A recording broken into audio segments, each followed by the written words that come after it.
sebelah kanan Jalan Karu. Ini ada SMP Negeri 12 Jalan Semoga juga ya.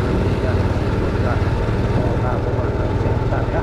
Beginilah suasana Jalan Semoga yang bisa kalian lihat ya teman-teman. Jalannya sangat bagus, mulus ya. Nah, apalagi ini dengan cuaca yang cukup mendukung, panasnya tidak terlalu panas, jadi sangat asik bervideo ya. Sebelah kiri ada Nagagaya tempat percetakan. Ini ada sekolah. Sebelah kiri ya, SD swasta, SMP ya. Oke teman-temannya, jangan lupa subscribe channel saya, like video ini, gambar lonceng dipencet, share video ini ke teman-teman kalian ya. Yang mau request jalan apa juga boleh tuliskan di komentar kalian ya. Oke, terima kasih ya teman-teman, sampai jumpa di video selanjutnya.